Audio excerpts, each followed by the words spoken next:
Shalom rekan-rekan Go Student. Jumpa kembali bersama Kak Frida di acara Go Student Online Sharing yang tayang setiap hari Sabtu jam 3 sore di YouTube channel Go Bogor Online Service dan Instagram @go_students. Judul firman Tuhan, judul sharing hari ini adalah Setelah Memutuskan.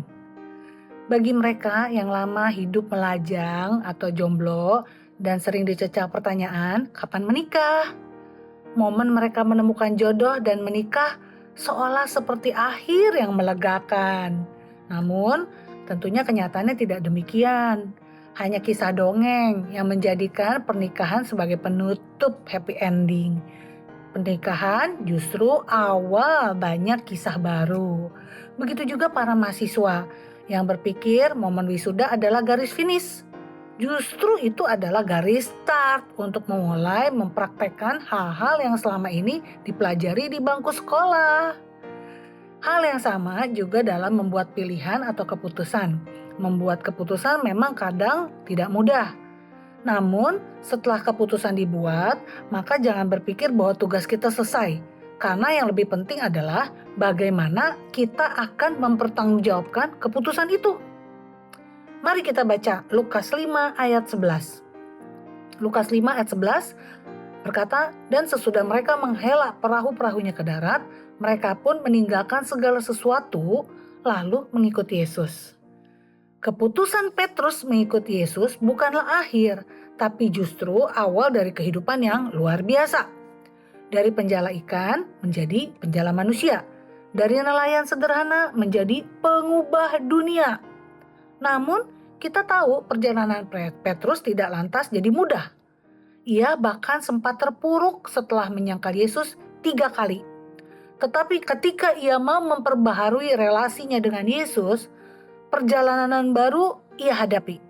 Bukan lagi sebagai domba yang mengikuti gembala, tetapi sebagai gembala domba-domba Kristus. Kisah ini tercatat dalam Yohanes 21 ayat 15. Bukan lagi sebagai domba yang mengikut gembala, tetapi sebagai gembala domba-domba Kristus. Setiap keputusan akan diikuti oleh konsekuensi.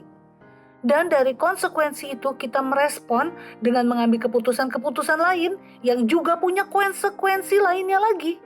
Punya konsekuensinya sendiri. Keputusan yang kita ambil bahkan mungkin akan mengubah cara pikir kita karena kini kita sudah memiliki pemahaman dan pengalaman baru. Keputusan itu mungkin juga akan mengubah dan mempengaruhi orang-orang yang ada di sekitar kita. Ini sebuah perjalanan yang panjang. Itu sebabnya kita tidak bisa hanya mengandalkan diri kita sendiri.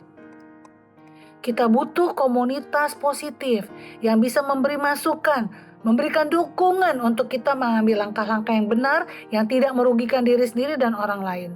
Kita juga butuh tuntunan Tuhan, karena hanya Dia yang tahu masa depan, dari mana yang terbaik dan yang mana yang terbaik bagi kita.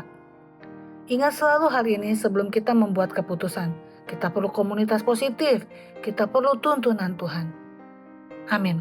Demikian sharing singkat dari Kak Frida. Rekan-rekan Go Student dapat bagikan video ini untuk saudara-saudara dan teman-teman yang lain. Jangan lupa di like ya, dan beri subscribe bagi yang belum agar dapat menyaksikan tayangan-tayangan yang lainnya. Ingatlah, mengambil keputusan itu penting, tetapi mempertanggungjawabkan keputusan itu juga lebih penting. Kita perlu komunitas positif dan tuntunan Tuhan selalu. Siap ya? Siap. Salam sehat untuk kita semua. Always remember, Jesus love you.